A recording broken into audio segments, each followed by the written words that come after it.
Welcome to our video, everyone. Today we're going to talk about an interesting subject. We know that the world is changing rapidly, and we hear this word change, and in essence, change means different. Things are being done differently today than they were yesterday. But the reason our world is changing is because the world has access to the variables that enable change that some years ago they never did. As I mentioned in one of our earlier discussions, that in the 1800s, only 2% of the world was either an export or import. Now, 58%, almost 60%, is open to world trade. That's a tremendous change. Part of that is going to be related to transportation. The big change over the last 100 to 200 years is that you can now move goods much easier from one country to another, either by vehicle, plane, or, of course, through boats. So that was one of the big changes. But here in this discussion, we want to talk about some of the changes that occurred and have occurred that have enabled what I call this new world to occur, where we buy anything, sell anything, anywhere. And what has enabled that to happen? It causes a great deal of instability and stress, but these are the factors that have, in my opinion, caused it, for the good and bad. We'll talk about that. First, access to technology. Anyone with a computer and an internet connection can learn how to do just about anything through technology.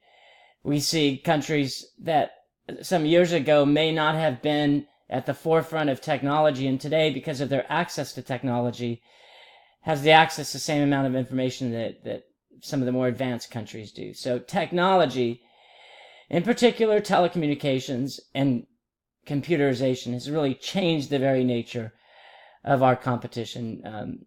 It's truly the most definitive change, certainly during my lifetime. Two is improved education. If you have education, education provides the basis or the foundation for you to make decisions. It provides the basis or foundation for you to create a product because you have the knowledge of how to do it, how to sell the product because you have the knowledge of how to do it. Not only that, countries, again, 20 and 30 years ago that didn't have access to universal education in their own country have developed those kinds of educational aspects. And so their people have become much more bright, intelligent, simply because they have access to knowledge. So improved education has certainly created a different world for us to compete in. Third is what I call lower capital requirements.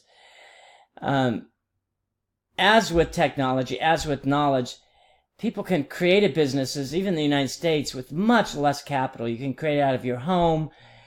You don't have to create it, using one example, you don't have to create a store to sell anything or everything today. You can sell it out of your home on the internet through eBay. And that has allowed millions of people to create their own businesses without having to go out and rent a storefront, hire employees, and pay the associated fees, regulations, and taxes that comes with owning that kind of business. So much less capital requirements has changed our world too. And lastly is just in general, each country seems to be willing to buy anywhere, anything from anyone. And that's an important aspect. 30 years ago, even 20 years ago, there was this saying, buy American. You need to support the people in America. Other countries had the same concept. You find that less and less today. People are much more willing to buy something out of their home from someone in Thailand and have it shipped to the United States. They're less concerned. In fact, they're much more concerned with the price, secondly, the quality. So when we talk about this brave new world, and we talk about how more challenging it is to obtain and keep a job, when we talk about how challenging it is with globalization and how it's impacted us, we need to remember there's four things that have prompted this new world for us to compete in. And we have access to technology, which is becoming universal, is the first one. Second is an improved educational systems throughout the world. Third is that there's lower capital requirements, so it doesn't cost as much money to start a business. And fourth, there really is a willingness by the customer to buy anything and anywhere. That has been tremendously rewarding in some aspects because we have access to many more products and services, probably at a cheaper price. but it's destabilized the workplace in some. But as I talk about in these discussions, we need to know what causes some of the stresses in our world, and that's the only way that we can learn to accommodate, overcome these stresses, and certainly profit, because we know what the world is where the world's moving to, and we can make sure that we position ourselves in that direction to profit from it. Hope everybody enjoys the day. It's always a pleasure to spend time with you. Thanks.